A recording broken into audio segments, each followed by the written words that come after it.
Ahora sí, buenos días a todos. Les saludo esta bella mañana de jueves 14 de mayo. Espero que estén bien. Aquí disfrutando de un rico cafecito con una taza que una persona amada nos regaló. Y bueno, a la distancia los saludo y les bendigo en el nombre del Señor. Espero que todos estén bien. Por acá estamos muy bien, gracias a Dios. Gozando de la misericordia y la bendición del Señor, con el fondo bello del canto de las aves. He escuchado que debido a que hay menos movimiento de coches y menos contaminación, la naturaleza está recuperándose. Nos platicaba un hermano de aquí cerca que se dedica al cultivo, diciéndonos que en estos días la lluvia que ha caído ha sido una lluvia que tenían años que no veían caer sobre las tierras, sobre sus lugares de cultivo, y estaban muy agradecidos con Dios porque esa lluvia les favoreció. Bueno, en medio de la contingencia, esto es beneficioso por un lado, ¿verdad? Bien, vamos a continuar con la temática que he estado compartiendo esta semana. Te he estado hablando acerca del reino de Dios. Y ayer me extendí un poquito, espero hoy no extenderme tanto. El punto del reino de Dios es tan amplio. Y como te dije al principio, no pretendo saberlo todo. Sin embargo, lo poco que he comprendido, recibido, quiero compartirlo, transmitirlo para que entre más podamos ver la luz en el camino, avancemos hacia allá y podamos ver la voluntad de Dios en nuestra vida, en nuestra familia, en nuestra ciudad, en nuestro país. En medio de un mundo lleno de tinieblas, podamos ver la luz del Señor. Ayer veíamos cómo el arca de Dios, que contiene el elemento del maná, de la vara de Aarón y de las escrituras de la ley, que representan la vida de fe, la autoridad de Dios y la autoridad delegada por Dios a los hombres, y las escrituras que contenían esa arca, bueno, estaban inhabilitadas, estaban ignoradas en ese tiempo. Solamente eran una especie de caja de recordatorio, o de por tradición tener esa caja, y les fue quitada cuando perdieron la guerra contra los filisteos, y el arca fue a dar a Asdod, donde estaba el demonio o el ídolo llamado Dagón, y el Señor le cortó la cabeza y le cortó las manos y lo hizo postrarse. Y veíamos que Asdod significa fortaleza, y esas fortalezas operan en la mente. Esas fortalezas se levantan para inhabilitar nuestra fe. Esas fortalezas espirituales nos bloquean, nos limitan, son paradigmas que nos estancan, desenfocan, detienen y no nos permiten desarrollar una vida de fe. Y la vida espiritual siempre va a demandar fe. ¿Por qué? Porque creemos en un Dios al que no podemos ver ni tocar. Desde ahí inicia nuestra vida de fe. Y sin fe es imposible agradar a Dios. Si nosotros verdaderamente queremos agradar a Dios, necesitamos desarrollar una vida de fe. Y la vida de fe viene, dice la Escritura, como resultado de escuchar a Dios, de escuchar la palabra de Dios. La palabra de Dios tiene la capacidad de penetrar hasta lo más profundo de nuestro ser. Hebreos dice que es como una espada de dos filos que penetra el alma, que penetra el corazón y separa lo espiritual de lo almático. Esa es la palabra de Dios. Sin embargo, cuando el arca de Dios es quitada, o no se toma como debe tomarse la palabra de Dios, el arca esa está inoperante. Podemos tener una Biblia, pero no escuchar a Dios. Podemos tener una costosa copia de las Escrituras, pero no escuchar a Dios. Solo tenerla de adorno en nuestra casa para espantar demonios, ahí abierta en la mesa de nuestra sala. Pero ese no es el fin de la Escritura. No es un libro que deba estar adornando nuestras casas. El punto es que el arca de Dios, el Señor permitió que fuera a Asdod para cortarle la cabeza a Dagón y que se soltara, se desataran ese yugo o esos hilos manipuladores que tenían sobre la nación de Israel, que los llevaban a caminar o a desarrollar una vida sin fe. El arca fue a Gat y veíamos que de Gat salió el gigante llamado Goliat, donde podemos ver que ahí operaba un espíritu de altivez que se levanta contra el conocimiento de Dios. Veíamos que la altivez es una actitud de resistencia.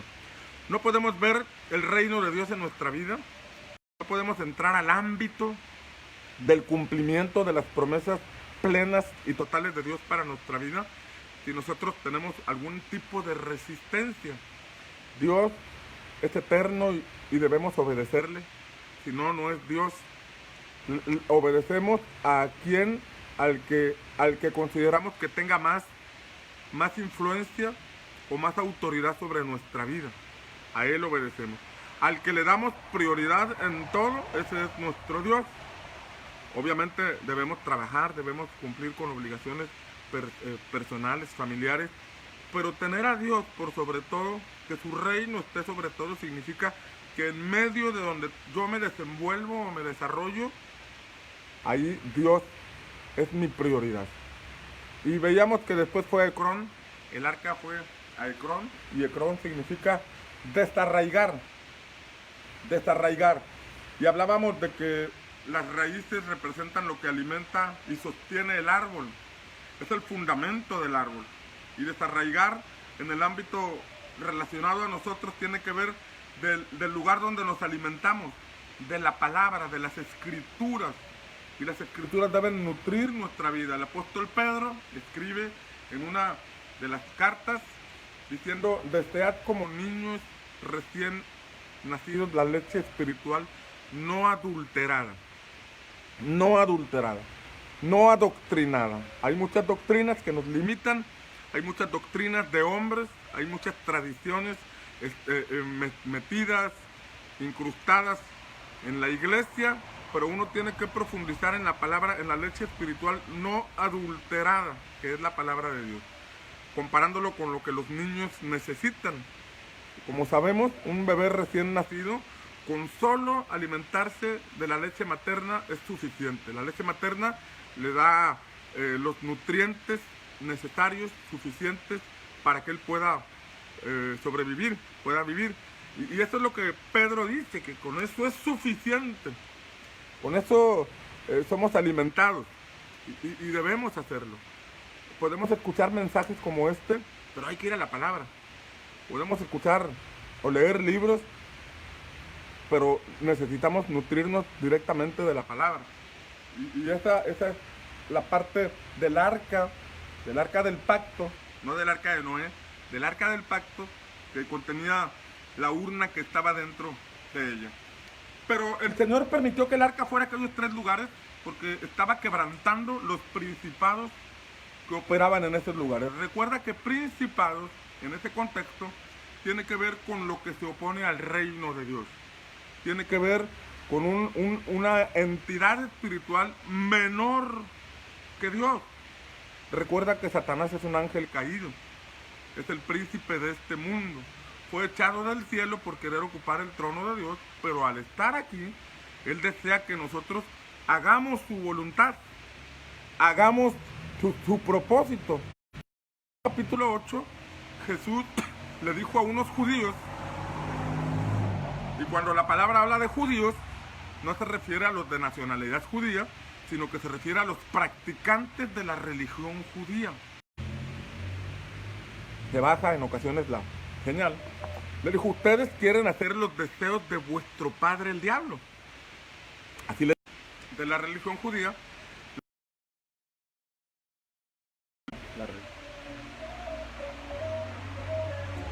Les dijo: ustedes quieren hacer la voluntad de vuestro padre el diablo. Y se lo dice a hombres que practicaban la religión judía, que según ellos guardaban la Torá, que tenían el templo, los holocaustos, todas las figuras y sombras de la ley del antiguo pacto las practicaban.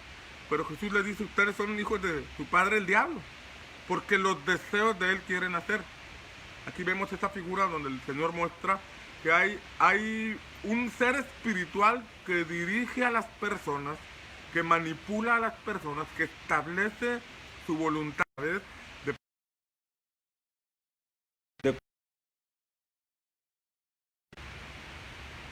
a través de pensamientos, de culturas, incluso de formas religiosas, de formas establecidas que conducen a la gente por un lado bueno, aparentemente bueno, pero cuando no conocemos la palabra, cuando no profundizamos en nuestra relación con Dios, no hay discernimiento para distinguir entre lo verdadero y lo falso.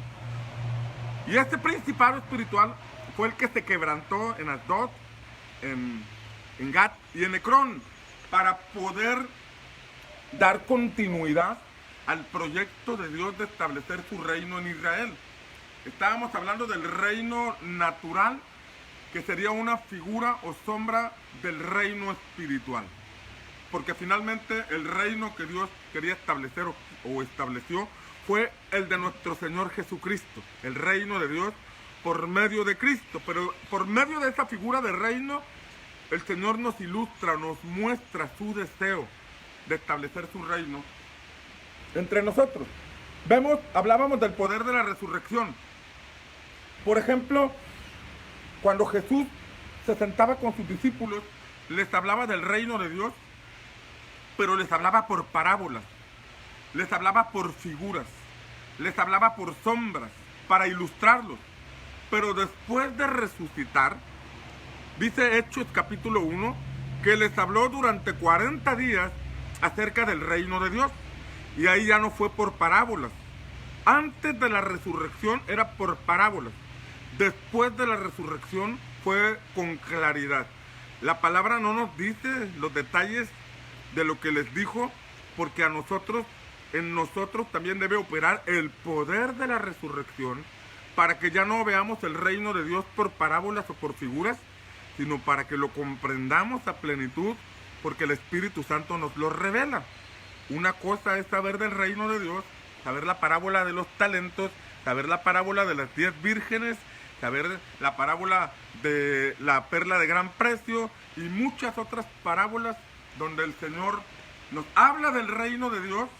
Pero otra cosa es cuando el poder de resurrección viene y derriba esos argumentos, nos lleva a la comprensión a plenitud de lo que significa el reino de Dios. Por ejemplo, y ya dándole continuidad al tema, veíamos, creo que el día martes, que el Señor le dijo a Moisés, en Éxodo capítulo 6, versículo 2, le dijo: yo me manifesté a Abraham, a Isaac y a Jacob, me manifesté como el Dios omnipotente, pero no me manifesté a ellos como el yo soy, como el gran yo soy. No me manifesté a ellos como el Señor. No me manifesté a ellos como el YHWH. Ya hablamos de ese tema el día martes. Entonces, se manifestó a Moisés como el yo soy, como el YHWH, como el eterno, como el Dios eterno. El Dios eterno, el que no nada más tiene poder para sanarnos, no nada más tiene poder para liberarnos, no solo tiene poder para sanarnos, proveernos, sino que además es el Señor eterno que quiere traer su voluntad perfecta, su reino a nuestra vida. Si hablamos del eterno, debemos comprender que antes de nacer aquí en la tierra, estuvimos en la mente de Dios y llegamos a existencia por su voluntad. Llegamos a existencia porque hay un propósito de parte de Él para nuestra vida. Nos perdimos, nos extraviamos y era necesario por medio de nuestro Señor Jesucristo. Pero ahora necesitamos... Está pasando Ahora necesitamos caminar hacia el propósito por el cual Dios nos dio existencia. Resucitar al propósito. Llegar a ese punto. Entonces, cuando salieron de Egipto, la palabra de Dios nos muestra que había una nube en la segunda estación. Llegaron a Sucot, luego llegaron a Etam, donde estaba la puerta del desierto, la entrada al desierto, y dice la escritura que se puso una nube sobre ellos. Una nube que de día los acompañaba y de noche se convertía en columna de fuego. La escritura dice que Dios iba sobre esa nube. En esa nube vemos una sombra. Dios iba con ellos, pero ellos no podían estar entre la atmósfera de su presencia. Era una sombra. En la medida que vamos caminando, hay sombras en el sentido espiritual, hay figuras, hay maneras en que Dios nos muestra que está con nosotros, pero todavía no podemos comprender muchas cosas. Sabemos que de alguna u otra forma Dios nos acompaña porque vemos detalles de Él, como el detalle de aquel padre de familia que trabajaba durante todo el día y cuando se iba de la casa su hijo pequeño estaba dormido, y cuando regresaba por la noche su hijo ya estaba dormido nuevamente, de manera que todo el día no podía ver a su hijo por cuestiones de trabajo. Pero cada vez que llegaba en la noche el padre de familia, cada vez que en la mañana se iba a su trabajo, amarraba parte de su vestimenta, de la vestimenta del niño, para dejarle un mensajito de que había estado con él mientras dormía, y le dejaba ese nudito en la ropa para recordarle que ahí estaba. El niño no lograba verlo porque cuando se iba su papá, él estaba dormido, y cuando regresaba ya estaba dormido, pero había una señal de que su papá había estado con él. De esa manera, cuando iniciamos la vida cristiana, de alguna forma sabemos que Dios está con nosotros porque le pedimos algo y ahí está la respuesta. De muchas formas Dios nos demuestra que está con nosotros, pero todavía hay velos, todavía hay asuntos que no nos permiten comprender a plenitud. Hay tantos pensamientos y estructuras de paradigmas que se formaron en nosotros durante mucho tiempo, de muchas formas, que se han vuelto como vendas, que necesitamos ir quitando poco a poco hasta que podamos comprender a plenitud lo que significa reino de Dios. En ese camino iba una nube, y el maná era una manifestación de que Dios iba con ellos. No lo veían, no lo podían tocar, pero había manifestaciones de que Dios iba con ellos. Por medio de esos milagros había unas, en el buen sentido, unas sombras, unos reflejos o destellos de que el Señor los acompañaba. Ellos iban y llegaron al Sinaí después de ver muchos milagros y señales en Egipto, milagros en el camino, y llegaron al Sinaí. Y en Éxodo 19:6, el Señor le dice a Moisés que quería hacer de todo ese pueblo, Éxodo 19:6 les dice: yo haré de vosotros un reino de sacerdotes y gente santa. Ahí está el Señor manifestando su deseo de hacer de todos ellos un reino de sacerdotes y gente santa.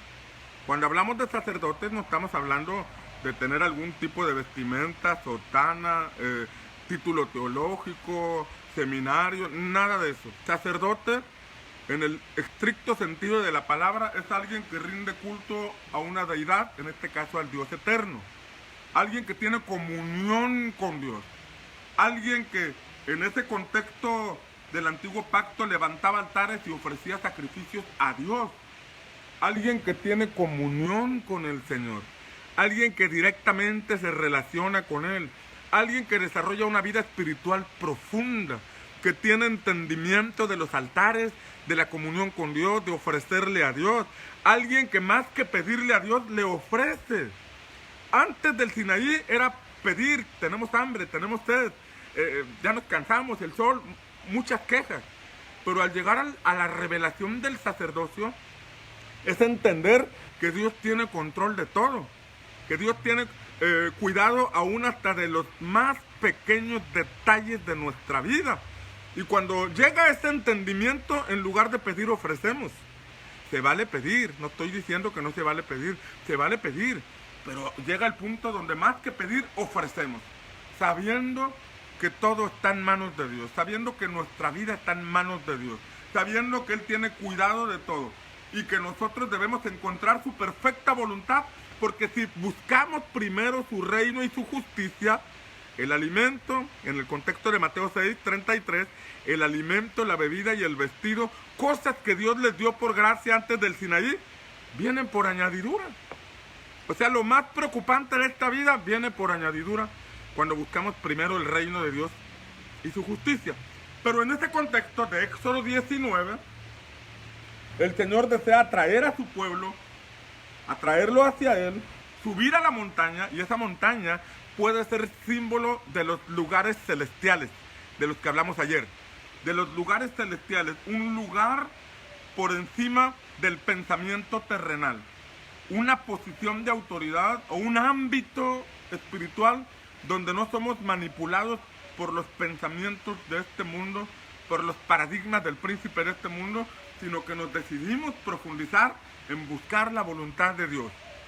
Lamentablemente cuando el pueblo vio que el Señor descendió entre relámpagos, truenos y una nube, le dijeron a Moisés: no, Moisés, sube tú, mejor sube tú y luego vienes y nos platicas.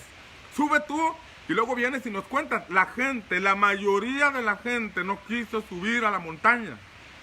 La mayoría de la gente le dijo a Moisés: queremos que tú seas nuestro intermediario. No queremos ser parte de ese reino de sacerdotes. Mejor levántate tú, sube tú. Probablemente por eso se estableció el sacerdocio de Aarón, la figura levítica, porque el pueblo no quiso subir a esos lugares celestiales donde podían recibir de manera directa la revelación del reino de Dios. Entonces, en ese contexto donde Moisés sube a la montaña, dice la escritura, en Éxodo, que recibió las tablas de la ley, después el diseño del tabernáculo, el diseño del sacerdocio. Pero hoy quiero hablarte de Éxodo 33, donde Moisés le dice al Señor: Señor, muéstrame tu gloria. Muéstrame tu gloria. Aquí este hombre le está pidiendo al Señor: muéstrame tu gloria. Y hablar de la manifestación de la gloria de Dios es hablar de la manifestación de Dios mismo. Hablar de la manifestación de Dios mismo. En el contexto de Éxodo 33, después de una serie de acontecimientos que mostraban lo terco que era el pueblo, dice la escritura que eran de dura cerviz. Dice la escritura en Éxodo 33 que el Señor le dijo a Moisés: ¿sabes qué? Sube tú y tu pueblo a la tierra que les daré. A la tierra del cananeo, del eteo, del heveo, del fereceo y de todos los feos. Sube tú, pero yo no iré con ustedes. Ahí le dice el Señor: yo no voy a ir con ustedes. Este pueblo es terco, lo voy a consumir en un día. Este pueblo es rebelde, es de dura cerviz, lo voy a consumir en un día. Les voy a cumplir mi palabra de entregarles esa tierra, pero yo no voy a ir con ustedes. Este hombre se asombró, se sorprendió de la palabra, y el pueblo se lamentó de escuchar esa noticia. ¿Cómo de que Dios no va con nosotros? Que nos va a dar la tierra, pero no va a estar con nosotros. Fíjate cómo el Señor les dice: voy a cumplir mi promesa, les voy a dar esa tierra, les voy a dar lo que les prometí, voy a cumplir mi palabra, pero yo no voy a estar. En este contexto, Moisés le dice: si tu presencia no va con nosotros, no nos saques de aquí. Si tu presencia no nos acompaña, esa tierra no tiene sentido. Esa tierra no tiene ningún significado. Esa casa, esa propiedad, esa familia, ese matrimonio, todo, nada en la vida tiene propósito ni sentido si tú no estás con nosotros, Señor. Trasladándolo a nuestro contexto. Nada de lo que podamos adquirir en esta tierra tiene propósito, tiene vida plena, tiene sentido si tú no estás con nosotros. Si tú no vas con nosotros, Señor, no nos saques de aquí. Déjanos aquí. Nos quedamos en este lugar. Este hombre fue entendido. Moisés. Necesitaban la presencia de Dios entre ellos. Pero no solo a través de las sombras. No solo a través de los milagros. No solo a través del ministerio de Moisés. Porque hasta ese momento era Moisés haciendo los milagros. Era el hombre superestrella que levantaba la vara, se abría el mar, levantaba la vara, caía el maná, levantaba la vara y le pegaba a la roca y salía el agua. Y él dijo: Señor, necesitamos que seas tú quien vaya con nosotros. Si tu presencia no va con nosotros, no nos saques. Era entrar al ámbito del reino de Dios, donde Dios va entre ellos. Y no solamente los dones espirituales. Una cosa es estar moviéndose en los dones espirituales y otra cosa es estar moviéndose en el ámbito del reino de Dios. Una cosa es estarse moviendo en el ministerio que el Señor nos ha confiado y otra cosa es respaldarnos por el reino de Dios, estar en el ámbito del reino de Dios. Los dones que el Señor nos ha dado, nuestro ministerio puede estar muy limitado, pero cuando el reino de Dios se establece, ya no es nuestro don, nuestro ministerio, sino que es Dios mismo, es su reino manifestándose y llevándonos al cumplimiento de su propósito. Y en ese contexto, cuando Moisés le dice, muéstrame tu gloria, el Señor le dice en Éxodo 33, 19, le dice, yo haré pasar todo mi bien delante de ti. Yo haré pasar mi presencia delante de ti y proclamaré el Señor. Ahí dice que proclamará el nombre del Señor, YHWH. Proclamaré el nombre del Eterno y tendré misericordia del que tendré misericordia. Se va la señal de vez en cuando. Ojo aquí, Éxodo 33, 19. En el parteaguas de Egipto al Sinaí, y ahora del Sinaí necesitaban continuar a la conquista de Canaán. Iban a la mitad del camino, ya habían salido de Egipto, ya tenían la ley, ya tenían el tabernáculo, ya tenían el diseño del sacerdocio. Ahora Moisés dice, Señor, muéstrame tu gloria, que sea tu presencia entre nosotros, que seas tú mismo dirigiendo este campamento, porque este campamento es pesado de dirigir, este campamento es... Se me va la señal, una disculpa. Este campamento es difícil de conducir y necesitamos que seas tú entre nosotros, llevándonos a tu perfecta voluntad. No podremos avanzar.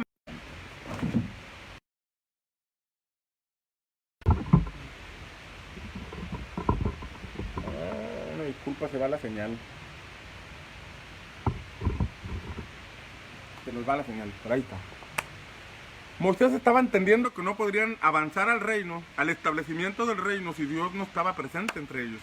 Era honrar a Dios, era darle todo el honor a Dios, era darle toda la honra al Señor. Y dijo Moisés, si tu presencia no va con nosotros, no nos saques de aquí.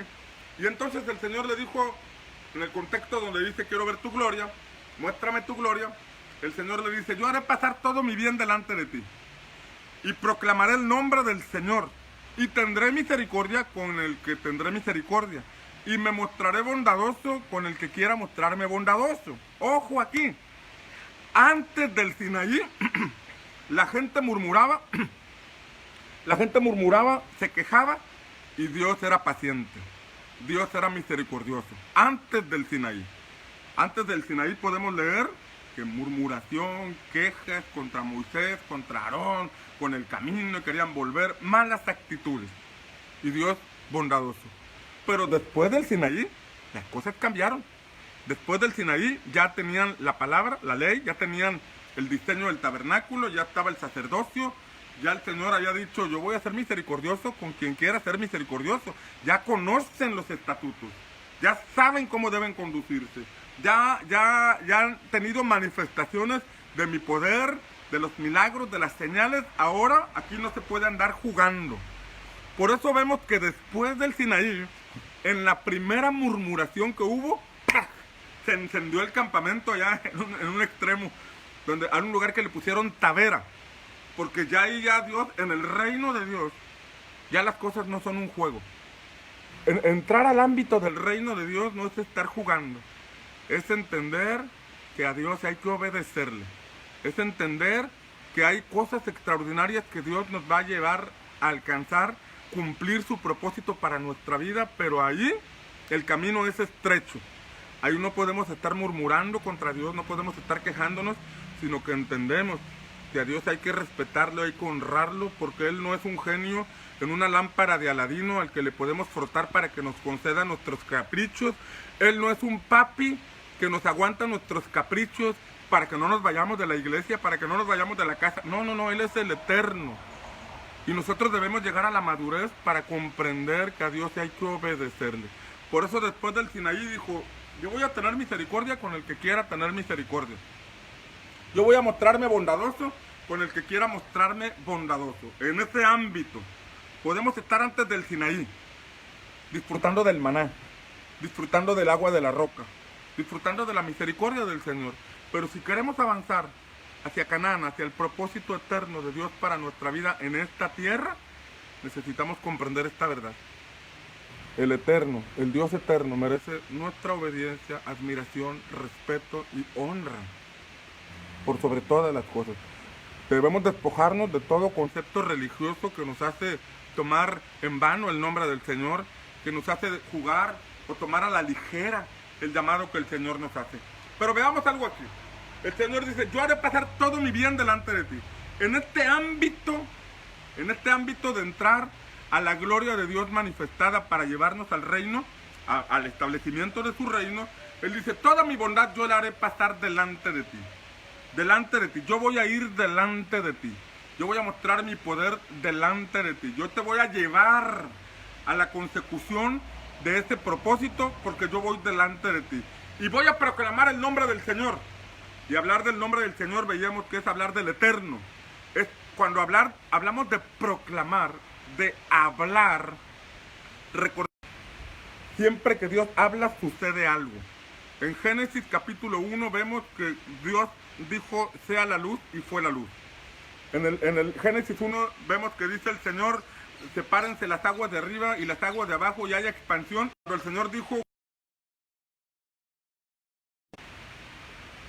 el Señor dijo, júntense las aguas se juntaron y se descubrió lo seco. Cuando el Señor dijo, produzca la tierra hierba verde, la tierra que estaba seca empezó a producir. Cuando el Señor dijo, haya lumbreras que sirvan de estaciones y de señales, las lumbreras se crearon. Cuando Dios habla, sucede algo. Y cuando Dios dice, yo proclamaré mi nombre, yo proclamaré el nombre del Señor, yo hablaré, está diciendo, yo voy a cumplir, yo voy a provocar que el plan eterno, el propósito se cumpla. Ya no está hablando de darles pan, ya no está hablando de darles un trabajo, ya no está hablando de sanarles de alguna enfermedad, está hablando de que al proclamar el nombre del Señor, de hablar, está hablando de traer el propósito, de dar a luz el propósito, de provocar que se cumpla el plan de Dios para esta generación. Y el plan de Dios era conquistar Canaán. Pero ahí el Señor aclaró, yo seré misericordioso con quien quiera ser misericordioso. Y voy a mostrar mi bondad con quien quiera mostrar mi bondad. Eso vemos que ocurrió en Números capítulo 14, cuando el Señor se mostró misericordioso y bondadoso con Josué y Caleb, porque ellos sí quisieron cumplir la voluntad del Señor, mientras que todos los demás, y la Biblia dice que eran 600,000 de a pie. Cuando leemos en la Escritura cuántos hombres iban de guerra, eran 600,000. Y de 600,000, solo 2 estaban dispuestos a conquistar ese lugar. De 600,000, saca el porcentaje, por favor. De 600,000 personas, solo 2, Josué y Caleb, de los hombres de guerra, estaban dispuestos y dijeron, sí, Señor, vamos. De los 10 espías que los acompañaban, dijeron, no se puede. Sí, es buena tierra, miren el fruto, es extraordinario, pero no se puede. No se puede. No se puede cumplir el plan de Dios. No se puede alcanzar la voluntad de Dios. No se puede llevar a cabo. Dios no es suficiente para llevarnos a conquistar ese lugar. Fíjate qué palabras. Por eso el Señor dijo, yo me voy a mostrar misericordioso con quien yo quiera. Y en Números 14 dice que toda esa generación iba a morir en el desierto, excepto Josué y Caleb. Porque vi en ellos, dijo el Señor, un espíritu diferente. Y porque ellos quisieron venir en pos de mí. Esos 2 pudieron entrar a Canaán, pudieron conquistar Canaán, pudieron establecerse en Canaán, porque estuvieron dispuestos a creerles.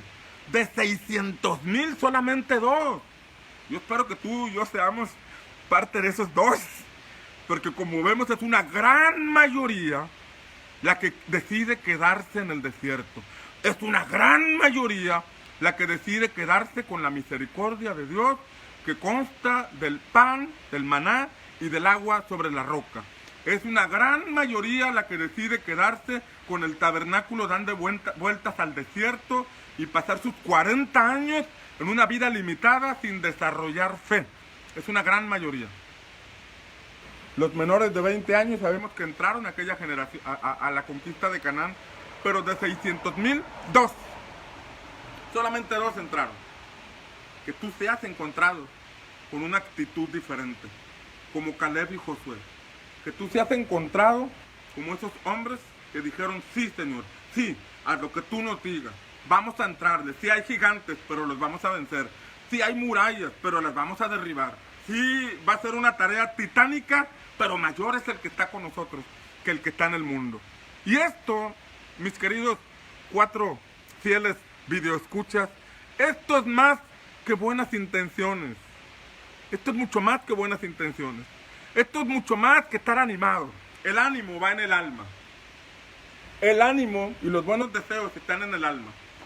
Pero en lo profundo de nuestro ser, que está el espíritu, ahí debe estar la fe. Porque la fe es mucho más que expresarla. La fe es mucho más que el concepto teológico de saber Hebreos 11:1. Después la fe, la certeza de lo que se espera. No es que tanto hablamos de la palabra. No es que tanto decimos o mostramos entusiasmo.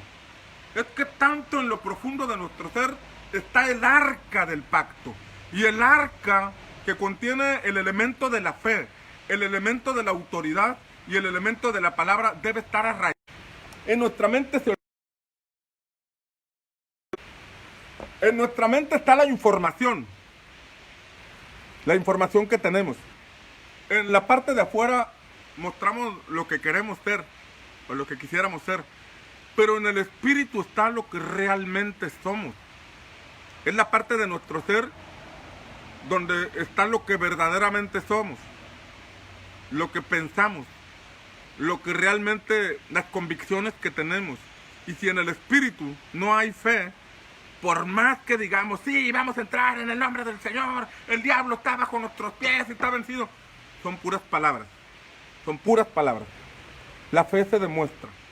La fe se hace evidente. Hebreos 13, por ejemplo, dice, consideraos a vuestros pastores, imitad su conducta, se lo estoy parafraseando, y dice, y vean cuál ha sido el resultado de su fe. Claramente dice, el resultado de su fe. Habla que la fe, más que una enseñanza de labios, hay resultados que dan evidencia de nuestra fe. Y ese es el desafío que tenemos los pastores, y no solamente los pastores, sino también los creyentes, porque Canaán no solo es para pastores, Canaán es para todos los hijos de Dios, pero el desafío es tener fe. Y ahí se hizo evidente que 599.998 personas no tuvieron fe suficiente, pero que 2 sí tuvieron la fe suficiente para entrar a Canaán. Ahí Dios mostró su misericordia, lo que está diciendo en Éxodo 33:19. Yo mostraré mi misericordia con quien quiera mostrar mi misericordia. Y la mostró con Josué y Caleb, haciendo una diferencia por la actitud de ellos. Porque decidieron ir en pos de él. En la tierra que Caleb iba a conquistar, en el monte Hebrón, había 3 gigantes. Sesai, Talmai, y se me fue el nombre del tercero. Nombres extraños. Pero él dijo, yo voy a echarlos fuera, yo voy a conquistar el monte que mis pies pisaron, el monte que Dios me prometió va a ser para mí. Y él tomó aquel monte, echando fuera a aquellos hombres de raza gigante y tomando la promesa que el Señor le dio. Que se nos revele el reino, que se nos revele a plenitud la importancia del reino de Dios para alcanzar esas promesas. La vida es tan corta. La vida pasa tan rápido. Pasó Caleb 40 años en el desierto y cuando entró a la conquista de Canaán tenía 85 años. 85. Tuvo que estar 40 años en el desierto soportando a 599.998 hombres que murmuraban, que se quejaban, negativos. Estar soportando No sé qué fue más difícil para Caleb, si soportar 599.998 personas murmuradoras, criticonas y amargadas, o enfrentar a los gigantes. No sé qué fue más difícil. Pero 40 años estuvo en el desierto hasta que aquella generación murió. Y dice la escritura que tenía 85 años cuando entró a Canaán. Y dijo, aún me siento fuerte. Aún me siento como cuando tenía 40 años. Cuando tenía 45 años. Voy a entrar a este lugar, lo voy a conquistar en el nombre del Señor. Esto nos muestra que durante 40 años lo sostuvo una palabra. Durante 40 años estaba pensando en ese lugar que iba a conquistar. Ya mero, ya está pasando esta generación incrédula, ya está pasando esta generación que no le quiso creer a Dios. Vamos a entrenar a los siguientes muchachos, vamos a entrenar a nuestros hijos, vamos a trabajar en esta generación, porque con ellos vamos a entrar a conquistar el territorio que Dios tiene para nuestra vida. Fíjate cómo necesitamos trabajar con los jóvenes, y no porque estemos desechando a alguien adulto, sino porque es con nuestros hijos. Si tú estás creyendo a Dios por establecer su reino en tu vida y alcanzar las promesas, debes comprender que esto trasciende y debe ser un legado que dejas a tus hijos, porque es con tus hijos con quien vas a entrar a conquistar ese lugar. Josué y Caleb tuvieron que apoyarse en la generación de jóvenes, en los hijos, para poder conquistar ese lugar. No descuidemos la generación de nuestros hijos, de los jóvenes. No descuidemos. La religión descuida a sus hijos. La religión paga un precio a costa de sus hijos. Y es como edificar Jericó. Porque Josué, cuando conquistó Jericó y derribaron aquellos muros, dijo que estos muros no se vuelvan a edificar. Sobre la vida del hijo mayor, quien lo levante lo va a levantar sobre la vida de su hijo mayor, y va a poner las puertas a costa de su hijo menor. Lo que está diciendo, quien se atreva a levantar este muro de Jericó lo hará a costa de su propia familia. Y a veces parece que el llamado cuesta la vida espiritual de nuestros hijos, el servicio cuesta la vida espiritual de nuestros hijos, pero no. Dios no quiere que pierdas a tus hijos, no quiere que estén desorientados tus hijos.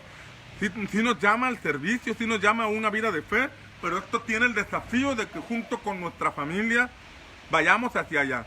Josué expresó, mi casa y yo serviremos al Señor. Bueno, lo dijo al revés, dijo, yo y mi casa, poniendo el ejemplo, yo y mi casa serviremos al Señor. Esa es la palabra que nos tiene que sostener, porque el reino de Dios no es a costa de tu propia familia.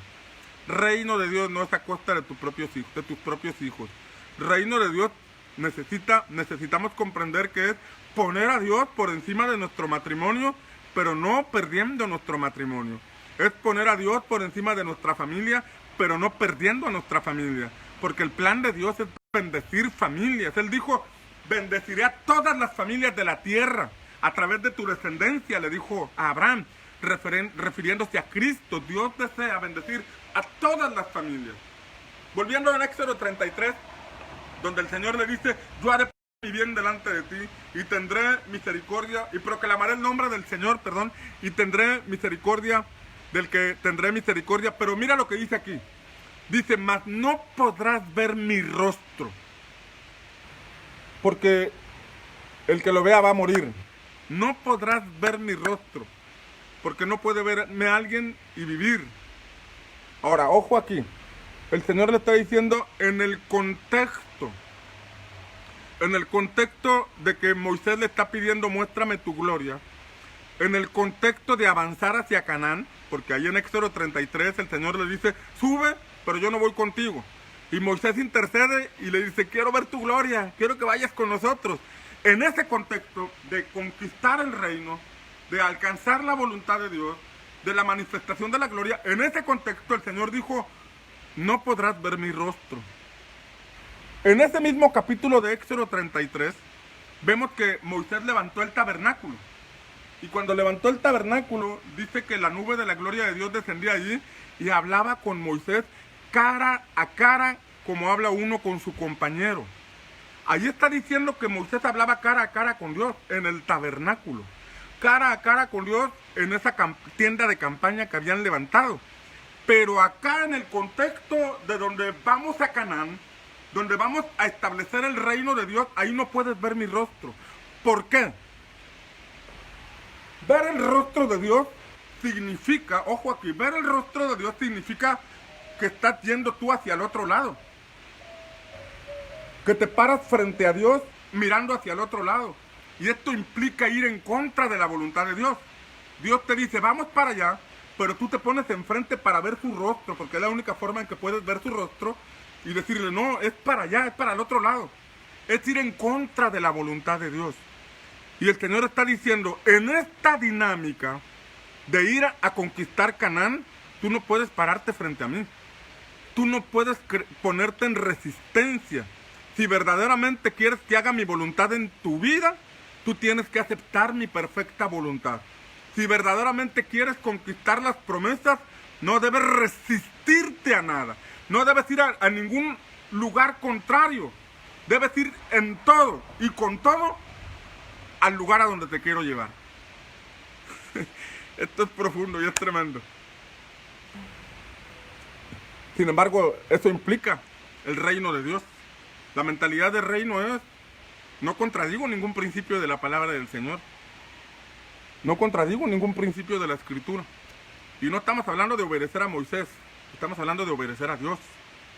Estamos hablando del entendimiento, de la revelación de Dios en nuestra vida que nos lleva a caminar a la conquista de las promesas que hizo a nuestra vida, pero no podemos ir contrarios a Él.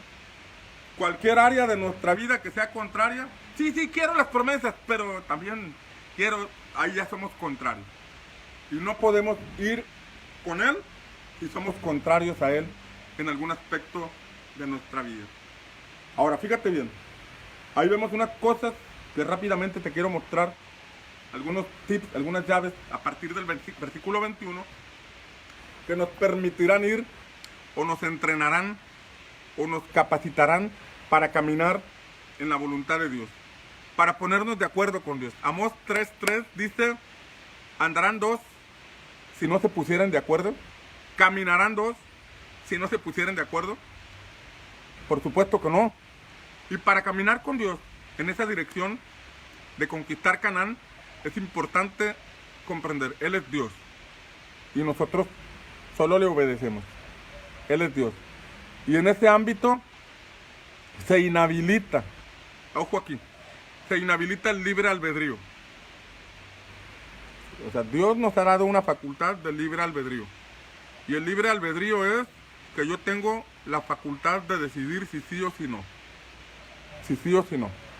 Pero cuando quiero ir al punto de establecer el reino de Dios en mi vida, yo voluntariamente inhabilito esa facultad y no puedo cuestionar a Dios en nada.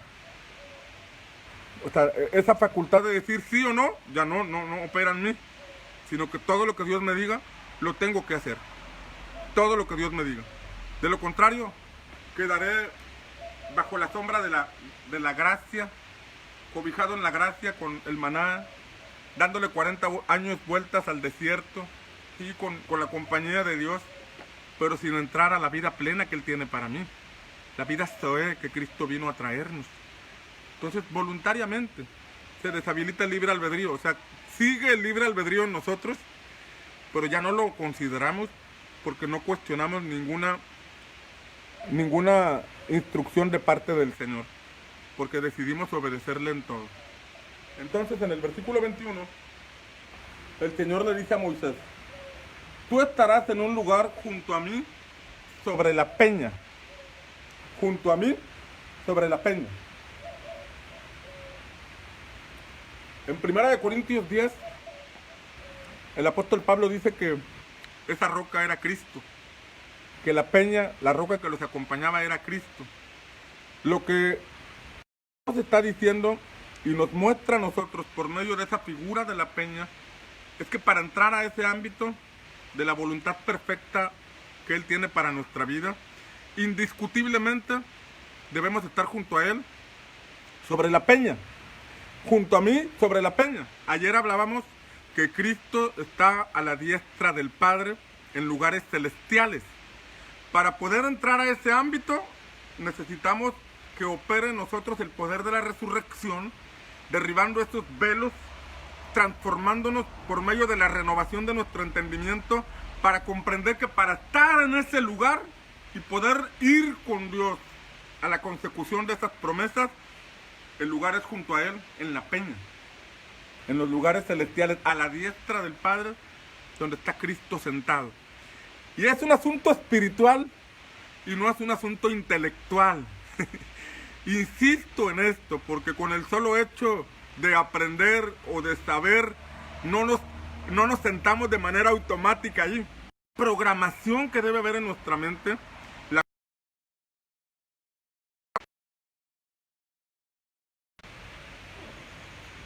Hay una reprogramación que debe operar en nuestra mente, porque nuestra mente está acostumbrada, habituada a los pensamientos que durante mucho tiempo formamos.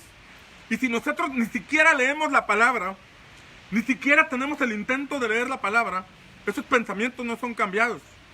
Hay una cultura que tenemos que romper, por ejemplo, la cultura de la no lectura. La cultura de la no lectura. Dicen por ahí que los mexicanos leemos medio libro al año. Y si es el libro vaquero, estamos bien amolados, ¿no?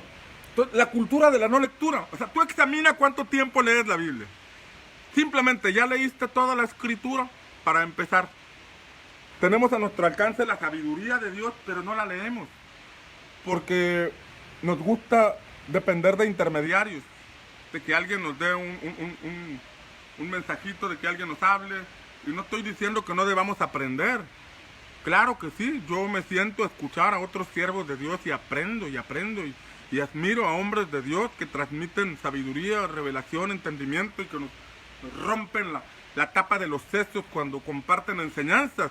Pero esto no significa que yo no deba leer, que no deba estar profundizando en la palabra. Necesito estar profundizando en la palabra. Entonces, si nosotros no hacemos el esfuerzo, el intento por leer las escrituras, entonces nuestra manera de pensar no puede ser confrontada. Nuestra manera de pensar no puede ser renovada. Necesitamos profundizar en la palabra para que estos pensamientos vayan siendo quitados. Y esa cultura de la no lectura sea reventada para que podamos ser hombres y mujeres entendidos en la voluntad de Dios. Estarás junto a mí sobre la peña para entrar al ámbito de la voluntad perfecta de Dios, la peña.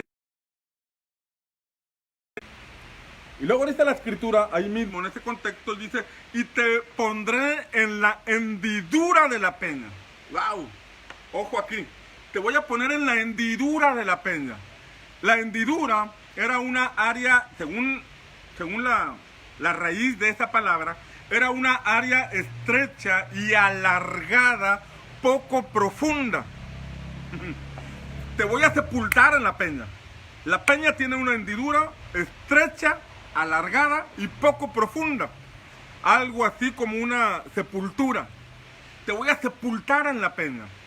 Debemos ser sepultados juntamente con Cristo para ser resucitados a una nueva vida. Y esto no se logra solamente con el bautismo en agua. El bautismo en agua es un símbolo o un simbolismo, un acto profético donde decidimos morir a nosotros mismos para andar en nueva vida. Pero ese acto profético tiene el desafío de que cuando nos levantemos decidimos estar en esa misma dirección. Morimos a nuestros propios pensamientos para tomar los pensamientos de la palabra de Dios. Morimos a nuestros sueños para tomar los sueños de Dios. Morimos a nuestra cultura para adquirir la cultura del reino de los cielos. Morimos a nuestras enseñanzas y aprendizaje para recibir las enseñanzas frescas y eternas de la palabra del Señor. Mientras eso no opere, entonces nosotros no somos sepultados juntamente con Cristo para resucitar. No puede operar en nosotros el poder de la resurrección que nos lleva a resucitar el propósito si no morimos a la vieja vida. Si persistimos en lo viejo, no podemos resucitar a lo nuevo. La generación de Moisés, el pueblo que acompañaba a Moisés, no había muerto a los asuntos de Egipto. El faraón ya había sido sepultado, pero la semilla de faraón seguía en sus corazones. Por eso decían, wow, cómo extraño la olla de carne y de pescado que comíamos allá en Egipto de a gratis. cómo extraño, sí éramos esclavos y nos maltrataban y teníamos una vida miserable, pero cómo nos encantaba el pescadito, cómo extraño aquellas caguamas bien heladas, nada más de verlas se me hace agua a la boca y está el mundo todavía arraigado en nuestra vida. Entonces no puede operar el poder de la resurrección en alguien que se niega a morir. El Señor le dijo a Moisés, te voy a meter en la hendidura de la peña, te voy a sepultar en la peña, te voy a enterrar en la peña. Si quieres ver mi gloria y continuar hacia Canaán, necesitas morir a ti mismo y sepultarte en la peña, que ahora entendemos es Cristo Jesús. Y ahí el Señor le dijo, te cubriré con mi mano, cobertura de la mano de Dios. La mano de Dios, la poderosa mano de Dios. Y con un dedo, decían los brujos de Egipto, cuando vieron los milagros, entendieron que no era cualquier asunto el que estaban enfrentando, pero vieron que el dedo de Dios, con el dedo de Dios, las señales ocurrieron en Egipto, con un dedo. Ahora imagínate con la mano de Dios. Jesús dijo, si yo por el dedo de Dios echo fuera a los demonios, ciertamente el reino de Dios ha venido a vosotros. Echar fuera a los demonios, un dedo. Pero no solamente hay un dedo, la mano de Dios. Y esto me habla del ministerio quíntuple. El ministerio quíntuple, que señala Efesios 4. Y ahí vamos entrando a la figura del cuerpo activo, la iglesia activa. Efesios 4:11 dice que él mismo constituyó a unos apóstoles, profetas, evangelistas, pastores y maestros, a fin de perfeccionar a los santos para la obra del ministerio, para la edificación del cuerpo de Cristo. Habla del ministerio quíntuple. Y el ministerio quíntuple es el que desarrolló Jesús, el que desarrolló Cristo. Ojo aquí, Efesios 4 no dice que el fin es ser apóstol. Tampoco dice que el fin sea ser profeta, evangelista, pastor y maestro, sino que él, Jesús, porque está en Efesios 4, son los dones del Hijo. Dice, él constituyó estos 5. No dice que sean 5 ministerios. No dice que sean 5 ministerios. Estos 5 fueron constituidos. Se va la señal, una disculpa.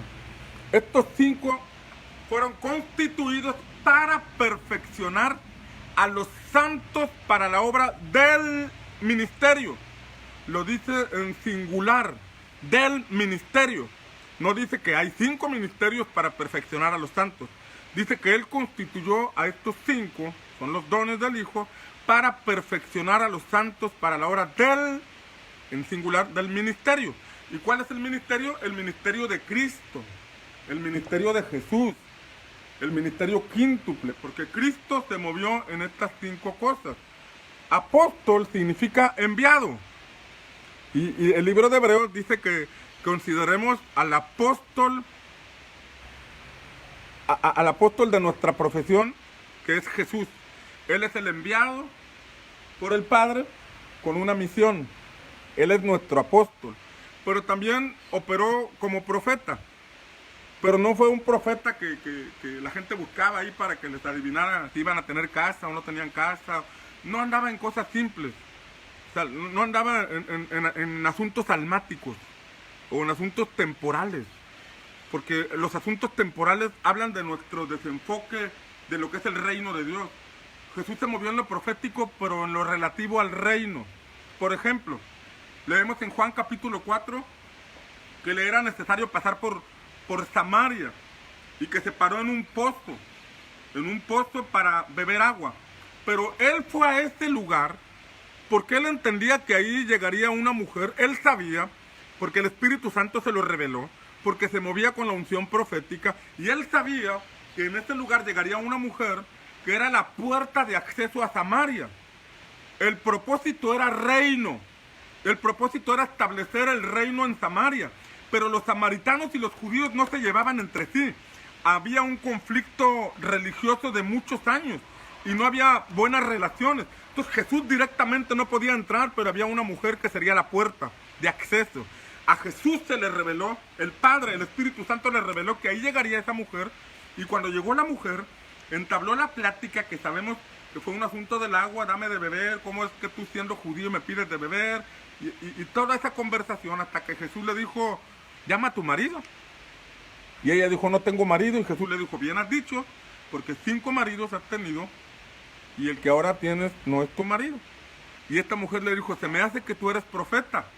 Y Jesús no sacó una tarjetita para decirle, sí, mira, cuando tengas alguna necesidad, búscame, estoy para interceder por ti. No, no, no, nada de eso. El propósito era reino, no era presumir que tenía profeta y que mira, yo soy el enviado. Nada de eso. Jesús no se movía en el ámbito del alma.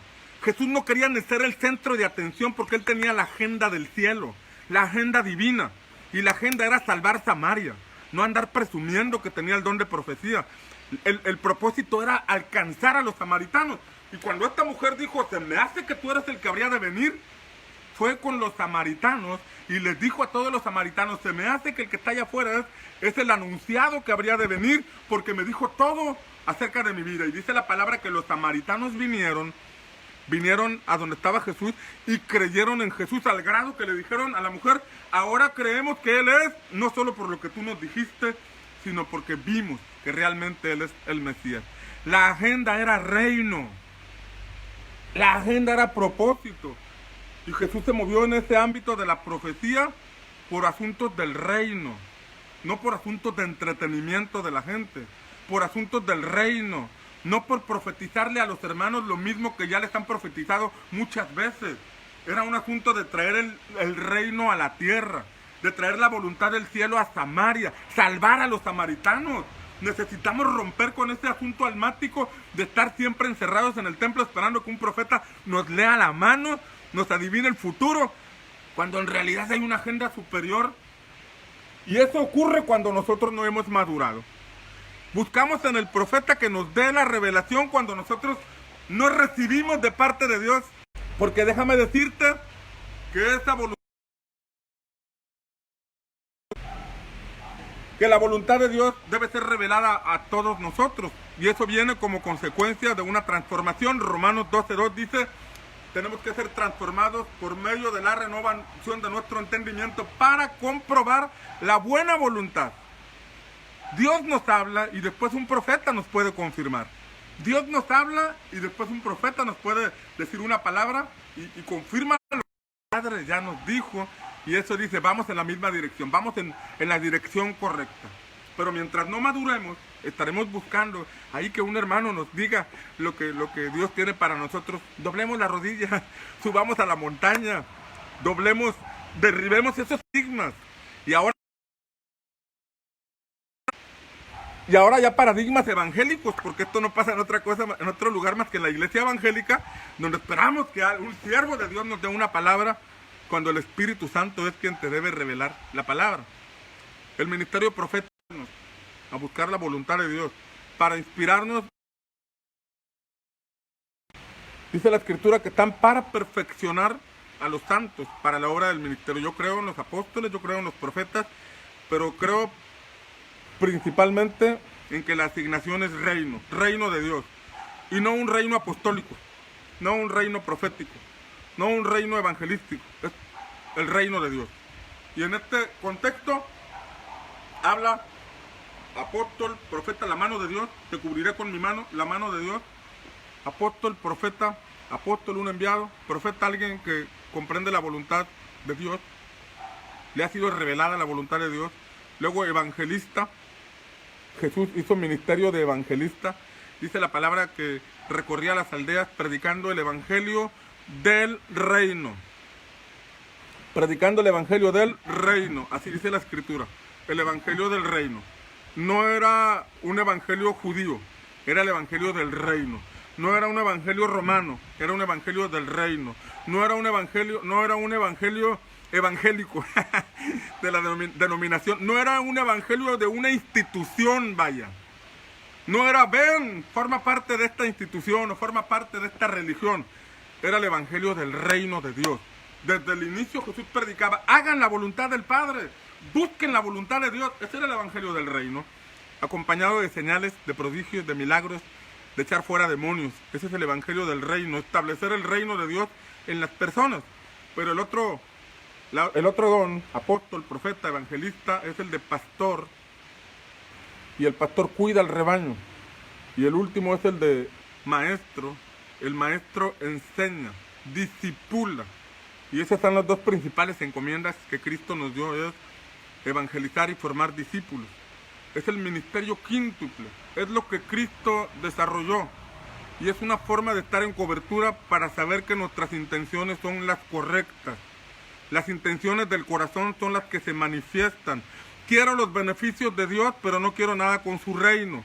Si su reino tiene que ver con salvar a los perdidos y formar a los discípulos, pero yo no quiero ningún compromiso, entonces ahí yo estoy dando una evidencia de que no tengo interés en su reino. Tengo un interés en un beneficio personal, pero el reino de Dios está priorizado. El reino de Dios tiene que ver principalmente con aplastar la cabeza de la serpiente, herir la cabeza de la serpiente. En esta generación nosotros tenemos la oportunidad de ser quienes le hieran la cabeza a la serpiente, porque la serpiente está mordiendo el calcañar de las familias, está mordiendo el calcañar de la sociedad, y nosotros no podemos estar pasivos llorando por una casa, llorando por un novio, llorando por una novia, llorando por un coche, llorando por cosas temporales, cuando lo prioritario es reino. Si nosotros buscamos su reino y participamos, una forma de estar en cobertura es estar en el ministerio quíntuple. Ahí se hace evidente dónde está mi corazón. Si mi corazón es conforme al corazón de Dios, por ejemplo, vemos que David luchó por dar libertad a su nación, por dar libertad a su pueblo. Luchó por establecer el reino de Dios y consistía en liberar a su pueblo. Si nosotros nos metemos en la agenda divina, no quiere decir que vas a descuidar tu trabajo, tu profesión, tu oficio, tu labor como padre o como madre. No, porque el fin no es que seas pastor, el fin no es que seas apóstol, el fin no es que seas evangelista, el fin es que te actives en el servicio, en el ministerio quíntuple, para que ahí donde tú laboras, tus compañeros conozcan al Señor, para que tú como empresario ganes a otros empresarios, porque esos empresarios hablan el mismo lenguaje empresarial que tú hablas, y alguien tiene que hablarles en su lenguaje para alcanzarlos. Si tú eres político, eres gobernante, hay personas a las que tú tienes acceso, personas que te escuchan, o personas a las que tú escuchas que hablan el mismo lenguaje, y si tú eres un enviado del reino de Dios a esas esferas, tú tienes que ganar a esas personas para Cristo. ¿O quién más les va a hablar? Alguien que hable el mismo lenguaje, así como Mateo invitó a su casa a los publicanos porque él era publicano. De igual forma tú tienes que hacer luz ahí en donde estás. De esa manera tú estás bajo la mano de Dios, estás cubierto por la mano de Dios, desarrollando ese ministerio quíntuple. Eres un enviado del Señor, sin que te llames apóstol, eres un enviado del Señor para que ahí en donde estás, en tu trabajo, en tu empresa, en el ámbito donde te vuelves, conozcas la perfecta voluntad de Dios y la manifiestes, evangelizando, cuidando a estos recién convertidos y discipulándolos para que cada vez más seamos los que vemos el reino de Dios establecido en nuestra ciudad. El Señor concluye diciendo, verás mis espaldas, o sea, me tienes que seguir. Vamos a avanzar a Canaán, pero me tienes que seguir. Vamos a avanzar a Canaán, pero tienes que ir detrás de mí. Y esto habla de avanzar contra viento y marea, avanzar en el desierto, avanzar hasta el Jordán, atravesar el Jordán, avanzar y conquistar Jericó, derribar los muros de Jericó, avanzar hasta el monte Hebrón, echar fuera a esos gigantes, avanzar hasta donde el Señor nos lleve. Habla de una vida activa y no una vida pasiva. Por eso Jesús dijo, el reino de los cielos sufre violencia y solo los violentos lo arrebatan. Y la palabra violentos ahí no tiene que ver con agresividad. La palabra violento no tiene que ver con que, diablo, estás bajo mis pies, te destruyo. No, nada de eso. No es palabrería. La palabra violentos ahí es el vocablo biastés. Biastés. Vía proviene de biología, de vida. Y biastés significa una vida activa, una vida en movimiento, una vida avanzando. En otras palabras, dice, el reino de los cielos sufre violencia y solo los que se activan, solo los que se mueven, solo los que se movilizan para alcanzarlo son los que lo arrebatan. Dejemos de decir ese versículo solamente como una expresión de conocimiento y hagámoslo realidad. Avancemos, profundicemos en nuestra relación con Dios. Dejemos la comodidad de estar bajo la nube donde nos cae el maná y subamos a la montaña, porque el Señor quiere hacer de nosotros un reino de sacerdotes y gente santa. Dios quiere establecer en esta generación su voluntad. Dios quiere traer el cielo a la tierra. Mira lo que dice Marcos 9:1 y con esto termino. Marcos 9:1. Jesús le dijo a sus discípulos, ojo con esta palabra, Jesús le dijo a sus discípulos, hay algunos de los que están aquí que no gustarán la muerte sin antes ver el reino de Dios venir con poder. Y esa palabra te la suelto, esa palabra la confieso sobre tu vida, si tienes el corazón correcto y si tienes el firme deseo de verlo. Jesús dijo, hay algunos de los que están aquí. O sea, Él dijo, esto no es para todos, esto es para algunos.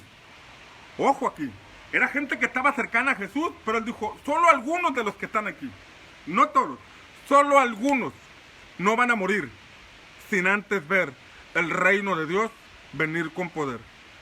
Yo creo esa palabra y espero que tú también la creas, que no partiremos de esta tierra sin antes ver el reino de Dios, la voluntad de Dios venir con poder a nuestras vidas. Le damos gracias a Dios por el perdón de pecados a través de Cristo. Le damos gracias a Dios por la palabra, porque Cristo es la palabra. Pero le damos gracias a Dios también por Cristo en la entrada a Canaán, porque Él es nuestra salida de Egipto, es la verdad revelada a nosotros en el Sinaí, pero es nuestra puerta de acceso a la vida Zoe. Él es el camino, la verdad y la vida. Si estamos en la peña, si estamos sepultados juntamente con Cristo, operará en nosotros el poder de la resurrección para que nuestros pensamientos sean los pensamientos de Dios, como dice Isaías 55, y nuestros caminos puedan ser los caminos del Señor. Padre, en el nombre de Jesús, te pedimos que nos permita ser esa generación, esa gente, esas personas que veremos tu reino venir a nuestra vida antes de partir a la eternidad. Permítanos ser esas personas, esos hijos tuyos, Señor, que estamos sepultados en la peña, que opera en nosotros el poder de la resurrección.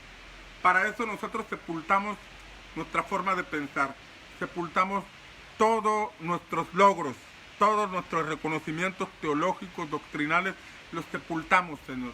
Sepultamos nuestros sueños para que podamos resucitar al propósito, al plan que tú tienes para nuestra vida. Entendemos que no importa la edad, Señor. Caleb tenía 85 años cuando conquistó el monte que tú le prometiste. Padre, que los que estamos escuchando este mensaje, sin importar la edad, te creamos por la conquista de ese territorio, la conquista de esas promesas, que podamos entrar al ámbito de tu voluntad perfecta, al ámbito del reino de Dios, donde tu gloria se manifiesta y nosotros vamos detrás de ti, alcanzando esas promesas. Te lo pedimos, Padre, en el poderoso nombre de Jesús. Amén, amén y amén. Bien, el tema del reino de Dios es un tema muy complicado, profundo y difícil de explicar, difícil de entender, dijo Pedro. Pedro dijo acerca de Pablo, que Pablo enseñaba cosas difíciles de entender. Así es. Pero oramos para que Jeremías 33:3 se cumpla, donde dice, clama a mí y yo te responderé y te enseñaré cosas grandes y ocultas que tú no conoces. Esas cosas grandes y ocultas que no conocemos son las que necesitamos que sean reveladas. Pero eso vendrá como consecuencia de buscar en Dios, de clamar al Señor. Y yo te animo a que ores, a que busques, a que profundices. Estos son solo semillas. Y espero que estas semillas puedan dar fruto en tu vida. Estas semillas puedan crecer, florecer y puedas cosechar el fruto de estas semillas. Porque es la palabra de Dios la que, sembrada en nuestros corazones, puede llegar a producir el fruto que Dios espera. Que tengas un excelente día y que el Señor te bendiga.